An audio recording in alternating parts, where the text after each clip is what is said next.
ay mga katrops dyan, mga kabiyahero dyan sa araw-araw biyahe sa kalsada.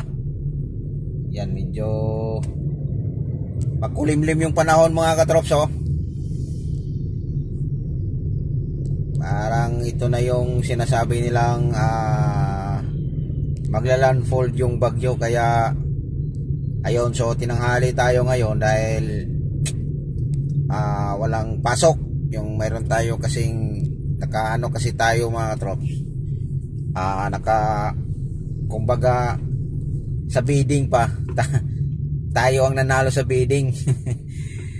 So mayroon kasi tayong mga katrops, mayroon kasi tayong kontrata, kumbaga mayroon kasi tayong estudyante, kaya Monday to Friday talaga maaga tayo bumiyahe dahil yun nga mayroon tayong estudyante. Pero sa ngayon wala tayong biyahe ng maaga dahil nag-cancel yung pasok nila. Walang pasok dahil yun nga sa bagyo, na ngayong araw daw maglandfall yung bagyo, pero wala namang ulan. Mahangin lang dito banda sa may area ng Cainta, wala siyang ulan.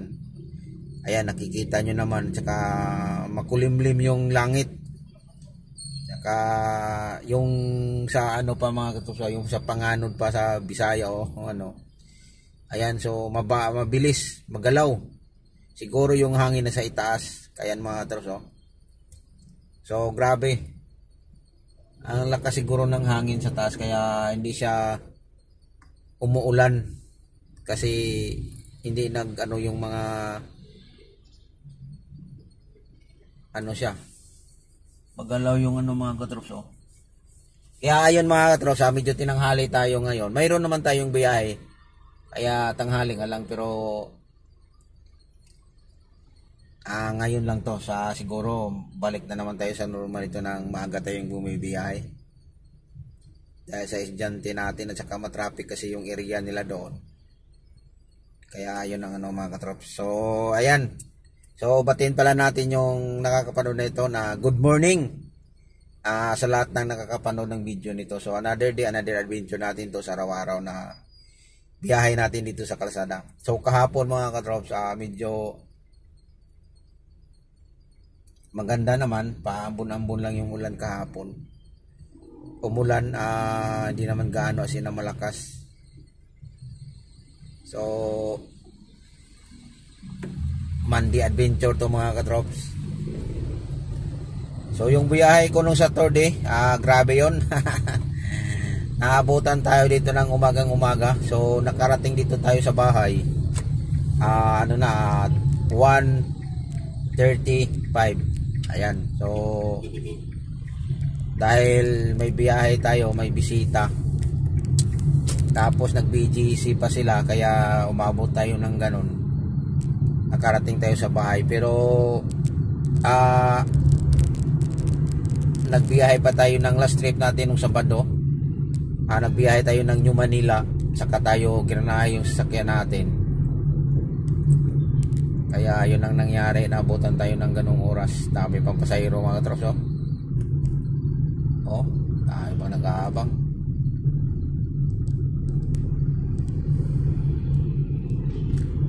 Malamang to mga katrops, hindi siguro to gaano ka-traffic dahil walang pasok, walang yung mga estudyante ngayon. Iwan ko lang mga katrops yung nagtratrabaho ngayon, kung may pasok pa din sila. So malamang to mga katrops, kung tatawag yung mayroon kasing kakilala tayo na mga katrops na magpaparehistro naman siya na sasakyan. Suki na rin din natin to mga katrops. So dalawang sasakyan yung ipaparehistro natin ngayon kung matuloy pa, kasi nagtumawag sa akin yung nung Sabado na kung pwede ko daw sa Monday paparehistro nila yung sasakyan nila. Sabi ko titingnan ko lang kung may bakante pa ba akong oras. Isa ngayon wala tayong biyahe ng maaga, baka titirahin natin yon, ipaparehistro natin yung sasakyan nila doon sa sa LTO. So nasa area yun ng mga troops, Quezon City. So pupuntahan lang natin yun, i-update ko yun. Naghihintay lang yun sa akin mga trops kasi nag-ano lang yun sa akin ng biyahe, kasi lagi tayong may biyahe. Kaya ready na yung sakyan nila mga trops na ipaparehistro. Wala naman pong problema doon sa LTO dahil mayroon tayong kakilala doon. Sa LTO talaga mismo nag-ano doon. So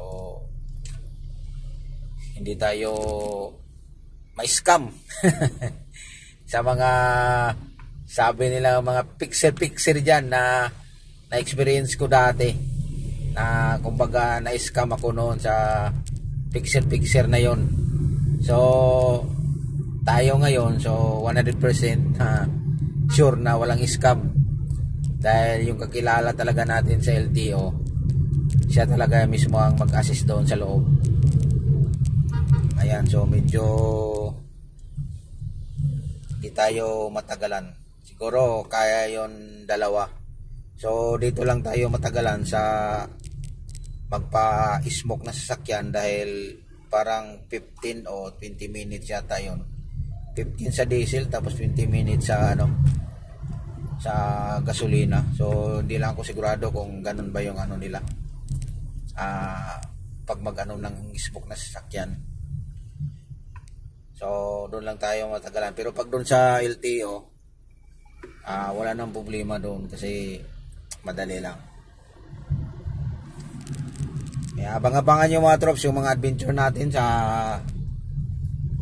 punta tayo ng LTO, parehistro tayo ng sasakyan. Kasi yung pinupuntahan natin mga trops, LTO to ng Espanya. So yung nagparehistro tayo ng sasakyan, ito yung ginagamit ko dito sa LTO ng Cainta. So maganda din dito sa LTO ng Cainta at saka maganda din doon sa LTO ng Espanya. So ang nagkaibahan lang doon sa LTO ng Espanya, magbabayad ka ng parking. Pero dito sa LTO ng Cainta, walang bayad ng parking kasi napakaluwag yung parking nila mga katrops. Grabe. Kahit magtambay ka pa doon maghapon, walang bayad yung parking nila. Di ka mumublima.